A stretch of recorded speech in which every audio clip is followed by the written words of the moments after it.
मैं सबक नंबर 2 में आप सबको खुश आमदीद कहता हूँ। हम बात करेंगे खुदा का अपनी जिंदगी आप में बसर करने में आप क्या किरदार अदा करते हैं। आपको याद होगा हमने सबक नंबर 1 में यीशु मसीह के राहक और जिंदगी होने के बारे में बात की थी, और पौलुस भी इस बारे में बात करता है कि मसीह आपकी जिंदगी है। और फिर हमने बात की कि इसका क्या मतलब है कि मसीह मेरी जिंदगी है, और हमने ये भी सीखा कि मसीही जिंदगी एक शख्स है और वो मसीह खुद है, और उसका हमारे लिए सरचश्मा होने से क्या मुराद है। पहला कुरिन्थियों 1:30 के मुताबिक मसीह हमारी जिंदगी का सरचश्मा है। फिर हमने इससे मुतल्लिका चंद मिसालों को देखा, फिर गुनाह से पेशतर बागे अदन के माहौल पर नजर की ताकि जान सकें कि खुदा का हमारा सरचश्मा होने का हकीकी मंसूबा क्या था। हमने जाना कि इंसान गुनाह में गिरा और उसे इस गुनाह से निजात की जरूरत थी क्योंकि वो रूहानी एतबार से खुदा से जुदा हो चुका था। खुदा ने गुनाह के मसले को हल करने के लिए सलीब पर क्या किया। फिर हमने सलीबी जिंदगी और सलीबी गुनाह के पहलू पर भी गौर किया। उसने वो सब कुछ बहाल किया जो आदम ने खो दिया था, यानी खुदा की जिंदगी और कुदरत की मामूरी। गलतियों 2:20 में पौलुस कहता है कि अब मैं जिंदा ना रहा बल्कि मसीह मुझ में जिंदा है, यानी वो ये कहता है कि मैं नहीं जी सकता, ये मसीह है जो मुझ में बसा हुआ है, जो जिंदगी बसर कर रहा है। फिर हमने इसमें खुदा के किरदार की भी बात की कि वो हमारी जिंदगी को मुतासिर करने वाला, तब्दीली का सबब और उसे शुरू करने वाला है। लेकिन आज मैं बात करूंगा कि आपका क्या किरदार है, क्योंकि आपका और मेरा भी एक अहम किरदार है। हम यूहन्ना 15:5 का मुताला करेंगे और देखेंगे कि यीशु ने क्या कहा, क्योंकि उसने एक बेहतरीन मिसाल दी है। मैं अंगूर का दरख्त हूँ, तुम डालियां हो। जो मुझ में कायम रहता है और मैं उसमें, वही बहुत फल लाता है। अब इस बारे में सोचिए कि जो हकीकी डाली होती है वो अंगूर के दरख्त पर अपनी जिंदगी के लिए इन्हिसार करती है। बस मैं और आप रूहानी डालियां हैं जो रूहानी अंगूर के हकीकी दरख्त पर इन्हिसार करती हैं। कायम रहने का मतलब इन्हिसार करना है, यानी खुदा कह रहा है कि हमारा काम उस पर इन्हिसार करना है। दूसरे लफ्जों में हमें खुदा पर इन्हिसार करने के लिए बनाया गया है। मसीही जिंदगी पूरी तरह से खुदा पर इन्हिसार करना है। यहाँ फल लाने से क्या मुराद है? लोग समझते हैं इसका मतलब है कि फल हमें लाना है, लेकिन यूनानी में इसका मतलब है थामे रहना, पकड़े रहना, यानी संभालना या फल को उठाए रहना। हम फल पैदा नहीं करते, हम फल को थामे रहते हैं। बस अंगूर की बेल जो है वो डालियों के लिए जिंदगी पैदा करती है ताकि वो फल जाहिर करें, यानी मोहब्बत, खुशी और बाकी सब भी। ये आपने या मैंने पैदा नहीं करने, बल्कि ये खुदा का काम है। तो आपके और मेरे लिए इसका मतलब ये हुआ कि मैं और आप खुद अपने लिए तब्दीली, आज़ादी, फतह पैदा नहीं कर सकते। खुदा ये चाहता है कि हम मुकम्मल तौर पर उस पर इन्हिसार करते हुए चलें ताकि वो ये सब कुछ हमें पैदा कर सके। मुनहसर जिंदगी की एक अमली मिसाल क्या हो सकती है? मेरे ख्याल से हमें यीशु मसीह की जिंदगी पर गौर करना चाहिए, क्योंकि बाज लोग समझते हैं यीशु सिर्फ मरने के लिए आया, बल्कि वो ये जाहिर करने भी आया कि जिंदगी कैसे बसर करनी है। फिलिपियों 2:6-7 आयत में लिखा है, उसने अगरचे खुदा की सूरत पर था, खुदा के बराबर होने को कब्जा में रखने की चीज ना समझा, बल्कि अपने आप को खाली कर दिया और खादिम की सूरत इख्तियार की और इंसानों के मुशाबे हो गया। इस बारे में सोचें, वो इंसानों के मुशाबे हो गया। उसने खुदा के बराबर होने को कब्जा में रखने की चीज ना समझा, यानी वो ऐसे बन गया जैसे वो कभी खुदा ही नहीं था। उसने अपने आप को खाली कर दिया ताकि वो बाप पर इन्हिसार कर सके। दूसरे अल्फाज में वो अपनी जिंदगी बसर करने के लिए बाप पर इन्हिसार करता रहा। आइए यूहन्ना की इंजील में से 3 हवालाजात पढ़ते हैं जिनमें यीशु ने कहा कि वो खुद अपनी जिंदगी बसर नहीं करता। यूहन्ना 5:19 में उसने कहा, बेटा आपसे कुछ नहीं कर सकता सिवा उसके जो बाप को करते देखता है। यूहन्ना बाब 5 आयत 30, यूहन्ना बाब 8 आयत 28 में यीशु ने कहा कि मैं आपसे कुछ नहीं कर सकता। दूसरे अल्फाज में यीशु ने ये कहा कि जो भी होगा उसका सबब और शुरू करने वाला मैं नहीं हूँ। मैं मुकम्मल तौर पर बाप पर इन्हिसार करते हुए अपनी जिंदगी बसर करता हूँ, जो अपनी जिंदगी मुझ में और मेरे जरिए बसर करता है। अब इससे ये सवाल पैदा होता है, यीशु ने जो वो सारे मोजज़ात किए, अंधों को बिनाई देना, लंगड़े चलाना, लाजर को जिंदा कर देना, इन सारे मोजज़ों को जाहिर करने का असल सरचश्मा कौन था? यूहन्ना 14 बाब आयत 10, यीशु ने कहा, ये बातें जो मैं तुमसे कहता हूँ अपनी तरफ से नहीं कहता, लेकिन बाप मुझ में रहकर अपने काम करता है। यही हमारे सवाल का जवाब है। खुदा की जिंदगी और कुदरत यीशु के जरिए ये मोजज़े पैदा कर रही थी। अब कुछ देर के लिए इस बारे में सोचिए, अब जब खुदा की सारी मामूरी आपके अंदर है और मसीह आपके अंदर है और खुदा की कुदरत और जिंदगी की मामूरी आपके अंदर है, वो आपके अंदर क्या करेगा? आपकी जिंदगी के अंदर वो कैसे मोजज़े पैदा करेगा? तब जब आप उस पर इन्हिसार करेंगे कि वो अपनी जिंदगी आप में और आपके जरिए बसर करे। ये बात वाज़ेह है कि इंसान को खुद मुख्तार जिंदगी बसर करने के लिए पैदा नहीं किया गया था। यूहन्ना 15:5 के आखिरी हिस्सा में यीशु मसीह ने कहा, तुम मुझसे जुदा होकर कुछ नहीं कर सकते। यहाँ पर यसु ये कह रहा है कि जो जिंदगी मैं तुम्हारे जरिए और तुम में बसर कर सकता हूँ, तुम वो जिंदगी बसर नहीं कर सकते। आपको खुदा पर इन्हिसार करना है ताकि वो आपकी जिंदगी में वो कर सके जो आप अपने लिए नहीं कर सकते। और यही तो मसीही जिंदगी है। मसीही जिंदगी खुदा पर इन्हिसार करके जीना है। लेकिन ये याद रखना जरूरी है कि अगर आप और मैं खुदा पर इन्हिसार किए बगैर जिंदगी बसर करेंगे, जिसके लिए हम बनाए ही नहीं गए, तो यकीन मानिए नतीजा नाकामी होगा और ना हम गुनाह पर फतह पाएंगे, ना हम गुनाह पर मबनी रवैयों, शैतान या जिस्म पर फतह का तजर्बा करेंगे, ना ही कोई तब्दीली होगी, ना ही खुदा के साथ गहरी कुर्बत का तजर्बा होगा। इसके अलावा और भी बहुत सी चीजें जिनका हम तजर्बा नहीं कर पाएंगे जब तक हम ये नहीं समझते कि खुदा पर इन्हिसार करते हुए जिंदगी जीने का क्या मतलब है। मुझे उम्मीद है कि आपने ये बात पिछले सबक में सीखी होगी, लेकिन मैं इसे दोहरा देता हूँ। ये एक कुलीदी सच्चाई है कि हम खुदा के लिए जिंदगी बसर नहीं करते, बल्कि खुदा के वसीला से जिंदगी बसर करते हैं। मैं आपको बता चुका हूँ कि कई सालों तक मैं अपनी जिंदगी खुद से जीने की कोशिश करता रहा, लेकिन खुदा ने कहा यह तुमसे नहीं हो सकता। जैसे कि आयन थॉमस ने कहा कि खुदा नहीं चाहता कि आप वो जिंदगी बसर करें जो सिर्फ मसीह आप में बसर कर सकता है। इसी जिंदगी की खुदा बात करता है। इन्हिसार के लिए दूसरा लफ्ज ईमान है। अगर आप पहले कभी किसी सर्जरी के लिए गए हों, आप गए और आपसे कुछ पेपर्स पर साइन लिए गए, जब आप ऐसा करते हैं तो आप ये कह रहे होते हैं कि मैं सर्जरी के लिए सर्जन पर इन्हिसार करता हूँ। आपका टेबल पर लेटना ईमान का कदम उठाना है, फिर आपको बेहोशी की दवा से बेहोश कर दिया जाता है और उस वक्त आप पूरा ईमान उस सर्जन की सलाहियत पर रखते हैं, यानी आप पूरी तरह से उस सर्जन की सलाहियत पर इन्हिसार करते हैं कि वो सर्जरी करे। इसमें आपका किरदार या काम यह है कि आपने टेबल पर लेटना है और सर्जन आपके लिए काम करेगा। गलतियों 2:20 में पौलुस रसूल कहता है, मैं मसीह के साथ मसलूब हुआ हूँ और अब मैं जिंदा ना रहा बल्कि मसीह मुझ में जिंदा है, और मैं जो अब जिस्म में जिंदगी गुजारता हूँ तो खुदा के बेटे पर ईमान लाने से गुजारता हूँ। अब हम ईमान के मतलब के बारे में बात करेंगे। हम सब ईमान से मुतल्लिक थियोलॉजिकल समझ रखते हैं, लेकिन मैं ईमान से मुतल्लिक चंद अमली मिसालें पेश करूंगा जो ईमान से चलने के लिए आपकी मदद करेंगी। सबसे पहले ईमान एक भरोसा और कामिल एतमाद है। इब्रानियों 11:1 में लिखा है, अब ईमान उम्मीद की हुई चीजों का एतमाद और अनदेखी चीजों का सबूत है। आइए गौर करते हैं कि इस हवाले में मुसन्निफ क्या कहना चाहता है। जब हम अमली एतबार से इस पर गौर करते हैं, ये एक भरोसा, कामिल एतमाद और यकीन है कि खुदा वो है जो वो कहता है कि मैं हूँ और वो करेगा जो वो कहता है कि मैं करूँगा। अपनी निजात से मुतल्लिक सोचे। मुझे यकीन है यहाँ पर बैठा हर शख्स कामिल एतमाद, भरोसा और यकीन रखता है कि वो अपनी निजात नहीं खो सकता, और अगर नहीं तो हमें इस सबक के दूसरे हिस्से पर बात करने की जरूरत है। लेकिन मैं भरोसा और यकीन रखता हूँ कि आप कामिल ईमान रखते हैं, आप भरोसा और एतकाद रखते हैं कि खुदा ने आपको निजात दी है और आप महफूज हैं उस निजात में।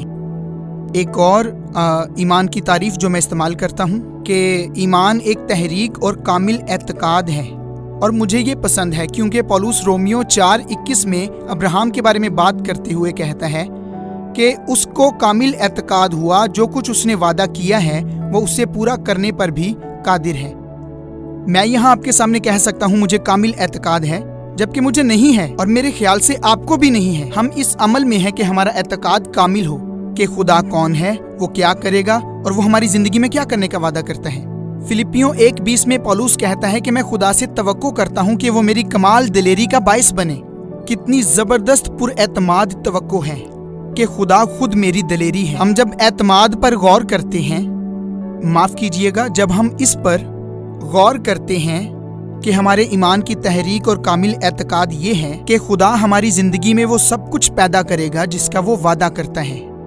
ईमान की तीसरी अमली मिसाल ये है कि मैं नहीं कर सकता लेकिन खुदा कर सकता है। जैसा कि यीशु ने यूहन्ना 15:5 में कहा कि तुम मुझसे जुदा होकर कुछ नहीं कर सकते, लेकिन खुदा कर सकता है, क्योंकि फिलिपियों 1:6 में लिखा है, जिसने तुम में नेक काम शुरू किया वो उसे यीशु मसीह के दिन तक पूरा कर देगा। इस आयत का मतलब ये है कि खुदा हमारी जिंदगी में जो भी काम शुरू करता है वो उसे जरूर पूरा करेगा। आप जानते हैं कि आप क्या नहीं कर सकते? मुमकिन है कुछ रिश्तों को आप दुरुस्त नहीं कर सकते, कुछ इंतहाई बदतरीन गुनाह पर मबनी जिस्म के रवैये जिन्हें आप ठीक तो करना चाहते हैं लेकिन वो ठीक नहीं हो रहे, और खुदा हमारी जिंदगी में काम कर रहा है ताकि हमें उस मकाम पर ला सके जहां हम जान सकें कि हम नहीं कर सकते। खुदा मेरी जिंदगी में काम कर रहा था। मैंने 30 सालों के बाद जाना कि मैं मसीही जिंदगी बसर नहीं कर सकता। इसके अलावा भी खुदा बहुत से काम मुझ पर जाहिर कर रहा है जो मैं नहीं कर सकता। لیکن ہمیں یہ جان کر رک نہیں جانا کہ ہم نہیں کر سکتے، کیونکہ سچائی یہ ہے خدا کر سکتا ہے۔ یعنی ایمان یہ ہے کہ خدا وہ کر سکتا ہے جو میں اپنے لیے خود نہیں کر سکتا۔ ایمان کی چوتھی عملی تعریف یہ ہے کہ ایمان خدا کے ساتھ تعاون کرنا ہے۔ یوحنا 5:30 میں یسوع نے کہا کہ میں اپنی مرضی نہیں بلکہ اپنے بھیجنے والے کی مرضی چاہتا ہوں۔ ہمارا تعاون کرنا یہ ہے کہ خداوند میں تجھے اجازت دیتا ہوں کہ تو اپنی زندگی مجھ میں بسر کر۔ میں یہ زندگی بسر نہیں کر سکتا، میں تجھے اجازت دیتا ہوں کہ تو اپنی زندگی مجھ میں بسر کر۔ لیکن میں اور آپ جانتے ہیں کہ ہم ایسا تھوڑی دیر کے لیے ہی کر سکتے ہیں، کیونکہ بعض اوقات ہم وہ نہیں کرتے جو ہمیں کرنے کے لیے کہا جاتا ہے۔ اسی لیے رومیو 7 میں پولس اس جدوجہد کا ذکر کرتا ہے کہ جو میں نہیں کرنا چاہتا وہ میں کر بیٹھتا ہوں۔ ایمان کے اس سفر میں ہماری قوت ارادی بہت اہمیت کی حامل ہے، اور بعض اوقات آپ اپنی مرضی سے تعاون کریں گے لیکن بعض اوقات تعاون نہیں کریں گے۔ بس خدا کیا کرنا چاہتا ہے؟ خدا ہماری مرضی کو تبدیل کرنا چاہتا ہے تاکہ ہم اس کے ساتھ تعاون کر سکیں۔ اب ہمارے ایمان کے مفعول کی بات کرتے ہیں۔ ہم سب جانتے ہیں کہ مسیحی زندگی میں ہمارے ایمان کا مفعول مسیح ہے۔ ہمارے ایمان کے اور بھی مفعول ہیں۔ آپ کار پر ایمان رکھتے ہوئے یہاں تک پہنچے، آپ جس کرسی پر بیٹھے ہیں اس پر ایمان رکھتے ہیں، لیکن بطور مسیحی ہمارے ایمان کا مفعول یسوع مسیح ہے۔ جب ہم اس پر غور کرتے ہیں، جب ہم اس نقطہ پر غور کرتے ہیں کہ مسیح ہمارے ایمان کا مفعول ہے، تو اس کا مطلب کیا ہے؟ عبرانیوں 12:2 میں لکھا ہے کہ ایمان کے بانی اور کامل کرنے والے یسوع کو تکتے رہو۔ یہ خدا پر انحصار زندگی کو بیان کرنے کا دوسرا طریقہ ہے، یعنی اس پر انحصار کرنا کہ وہ ہم میں زندگی بسر کرے۔ ایمان کا ایک اور پہلو ہے جس پر ہمیں بات کرنی چاہیے، اور میں اس کے بارے میں ایک کہانی سے آغاز کرنا چاہتا ہوں، کیونکہ سوال یہ ہے کیا آپ نے ایمان پیدا کرنا ہے؟ میری ایک دوست ہے جس کے ہاں ایک بیٹا پیدا ہوا جس کی ایک ٹانگ تقریباً دوسری ٹانگ سے 4 انچ چھوٹی تھی۔ 11 سال کی عمر تک اس لڑکے کے تقریباً 20 آپریشنز ہو چکے تھے، جو کہ انتہائی خطرناک اور دردناک آپریشنز تھے کہ کسی طرح سے اس چھوٹی ٹانگ کو بڑھایا جا سکے، لیکن ان میں سے کوئی بھی آپریشن کامیاب نہ ہو سکا۔ کسی شخص نے اس لڑکے کی والدہ سے کہا کہ مسئلہ یہ ہے کہ کاش تمہارے پاس تھوڑا سا اور ایمان ہوتا۔ میں ایمانداری سے کہوں تو مجھے یہ سن کر بہت دکھ ہوا، بہت زیادہ دکھ ہوا، کیونکہ اس شخص نے ایک جھوٹ بولا ہے جس کی کوئی بنیاد نہیں۔ آئیے صلیب پر یسوع کے آخری الفاظ پر غور کرتے ہیں، تمام ہوا۔ اس کا مطلب یہ ہے کہ گناہوں کی قیمت تو ادا ہو چکی، لیکن اس کے ساتھ ساتھ زندگی بسر کرنے کے لیے تمام چیزیں فراہم کر دی گئی ہیں، اور اب ہمارا کام یہ ہے کہ مسیح میں جو ہمیں چیزیں عطا کی گئی ہیں انہیں حاصل کریں۔ کلوسیوں 2:6 میں لکھا ہے، پس جس طرح تم نے مسیح یسوع خداوند کو قبول کیا اسی طرح اس میں چلتے رہو۔ تو کیا ہم ایمان کو پیدا کرتے ہیں یا ایمان حاصل کرتے ہیں؟ کلوسیوں 2:9-10 میں لکھا ہے کہ خدا کی ساری معموری ہمارے اندر بسی ہوئی ہے۔ اگر خدا کی ساری معموری ہمارے اندر ہے تو ایمان کی معموری کہاں ہے؟ کیا ہم ایمان کی بھی ساری معموری اپنے اندر نہیں رکھتے؟ فلپیوں 4:19 میرا خدا اپنی دولت کے موافق جلال سے مسیح یسوع میں تمہاری ہر ایک احتیاج رفع کرے گا۔ کیا وہ ایمان بھی مہیا نہیں کرے گا؟ میرے دوستو، آپ کے پاس وہ تمام ایمان ہے جس کی آپ کو ضرورت ہے۔ مسئلہ ایمان کی معموری نہیں بلکہ مسئلہ اس ایمان کی مشق کرنا ہے۔ جب یسوع نے شاگردوں کی طرف دیکھا تو اس نے کہا، اے کم اعتقادو، تم ڈرتے کیوں ہو؟ انہیں بس اپنے اندر موجود ایمان کو استعمال کرنے کی ضرورت تھی۔ اب یہ بات غور طلب ہے، ان کے اندر خدا کی ساری معموری موجود نہیں تھی۔ یہ عید پینتیکوست کے وقت ہوا، لیکن آج ہمارے پاس کوئی بہانہ نہیں۔ اس لڑکے کی والدہ کا مسئلہ ایمان سے متعلق ہرگز نہیں تھا۔ میں جانتا تھا کہ وہ دعا کر رہی تھی، اس کا تعلق اس کے ایمان کی مقدار سے نہیں تھا۔ لیکن تب ایسا کیا ہوتا ہے جب خدا آپ کو کہتا ہے کہ اے کم اعتقادو؟ وہ ایسا اس لیے کرتا ہے کیونکہ اسے میری زندگی کی پرواہ ہے۔ وہ یہ چاہتا ہے کہ ہمارے پاس جو ایمان کی معموری ہے ہم اس کی مشق کریں اپنی زندگی میں۔ ہمیں ایمان کے بارے میں یہ سمجھنے کی ضرورت ہے کہ ہماری زندگی میں خدا کا کام ہمارے ایمان پر انحصار نہیں کرتا۔ اسی کو خدا کا فضل کہتے ہیں۔ کیونکہ میں اپنی زندگی کے پہلے 30 سالوں میں خود مختار زندگی بسر کرتا رہا، میں خدا پر انحصار نہیں کرتا تھا۔ خدا تب بھی میری زندگی میں کام کر رہا تھا۔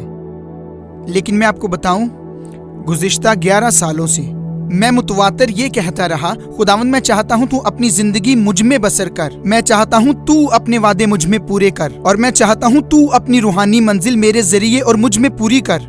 اور یہ سفر تیزی سے بڑھتا گیا، یعنی یہ ایک شاندار سفر رہا۔ یہ سب کہنے کا مطلب یہ ہے، ہمارے پاس ایمان ہو یا نہ ہو، خدا کا فضل ہماری زندگیوں میں کام کرتا ہے۔ لیکن جب میں نے اس کے ساتھ تعاون کرنا شروع کیا اور اسے اپنی زندگی میں کام کرنے کی اجازت دی، میں نے اسے تیزی سے کام کرتے دیکھا ہے۔ क्या आप समझे? और हम लफ्ज़ ईमान और इन्हिसार के साथ जिद्दोजहद करते हैं। आइए दोबारा थोड़ी सी इन्हिसार से मुतल्लिक बात करते हैं। हम सब किसी ना किसी चीज़ पर इन्हिसार करते हैं, कई चीज़ों पर इन्हिसार करते हैं, लेकिन जब मसीही ज़िंदगी बसर करने की बात हो, जब हम खुद पर इन्हिसार करते हैं तो हम मुश्किल का सामना करते हैं। चूंकि आपके पास सलाहियत, काबिलियत और जहनियत है, फिर भी खुदा आपसे कहता है जिंदगी बसर करना आपकी जिम्मेदारी नहीं। इसी मतन के चलते मैं आपसे सवाल करना चाहता हूँ, नए अहदनामा में बहुत से अहकामात हैं, तो क्या उनको पूरा करना आपकी जिम्मेदारी है? अगर हाँ, तो क्या आप सब हुक्मों पर अमल कर रहे हैं? क्या कोई ऐसा जिस्मानी रवैया है जिस पर आप गलबा पाना चाहते हैं? आप में से जो शादीशुदा हैं अपने साथी से पूछिए, वो आपको बताएगा कि कौन से जिस्मानी रवैये हैं, लेकिन आप उन्हें अपनी ताकत से नहीं बदल सकते। हमें सिर्फ ये करने की जरूरत है कि जाएं और वो सब चीजें बदलने की कोशिश करें, खुदा के वादों को खुद पूरा करने की कोशिश करें, और हम बहुत जल्द ये जान जाएंगे कि एक खुद मुख्तार जिंदगी में ये करना नामुमकिन है। क्या ये एक तरह की खुशखबरी नहीं है कि हम पर से बोझ खत्म हो चुका है? मेरा मतलब, मैं कई सालों से खुद पर बोझ महसूस करता रहा, क्योंकि मैं मानता था मसीही जिंदगी बसर करना मेरी जिम्मेदारी है। लेकिन अब मैंने दरियाफ्त किया कि मसीही जिंदगी में आजादी ये है कि सिर्फ इस सच्चाई को तस्लीम किया जाए कि मैं मसीही जिंदगी बसर नहीं करता, बल्कि मसीह है जो मुझ में मसीही जिंदगी बसर करता है। उम्मीद है कि इससे आपकी हौसला अफजाई हुई होगी, क्योंकि खुदा आपसे कह रहा है कि ईमान को पैदा करना आपकी जिम्मेदारी नहीं है। तुम में ईमान पैदा करने का सरचश्मा मैं हूं। मैं चाहता हूं तुम हर लम्हा मुझसे ईमान हासिल करके जियो। अब हम इस पर बात करेंगे कि आप अपने ईमान के साथ जिद्दोजहद क्यों करते हैं। हम खुदा पर ईमान रखने के लिए जिद्दोजहद क्यों करते हैं? हम खुद पर ईमान रखने की नहीं, बल्कि खुदा पर ईमान रखने की बात कर रहे हैं। शायद हम खुद इख्तियार रखना चाहते हैं। हम इस वहम का शिकार होते हैं कि सब कुछ मेरे इख्तियार में है। किसी ने कहा कि हम इस वहम का शिकार हैं कि हम इख्तियार रखते हैं और इस वहम के पीछे भागते हैं, और खुदा इस वहम को हमसे दूर करना चाहता है। अपना इख्तियार खुदा के सुपुर्द करना हमारे ईमान की मश्क करना और हमारे ईमान का हिस्सा भी है। दूसरा मसला जिस पर हमने बात भी की वो है इन्हिसार करना, किसी दूसरे पर इन्हिसार करना। और एक चीज जिस्म या जिस्मानियत, जिसके बारे में हम आइंदा असबाक में बात करेंगे। हमारे जिस्म में ये एक ऐसा हिस्सा है जो खुदा के काम में रुकावट का बाइस बनता है। जब खुदा कहता है कि बिल मेरे पास आओ, मुझ पर भरोसा करो और इन्हिसार करो, तो जिस्मानियत रुकावट पैदा करती है। इससे मुझे मेरा एक दोस्त याद आता है।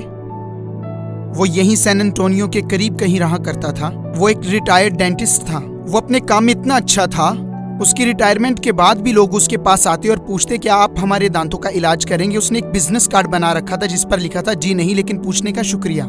मेरे ख्याल से हमारे लिए भी ये कहना दुरुस्त होगा कि जी नहीं, लेकिन पूछने का शुक्रिया। यानी खुदा हमें बताता है कि हमारे जिस्म की तरफ से एक रुकावट पैदा होती है जो कहती है कि मैं ईमान से चलने के लिए रजामंद नहीं हूँ।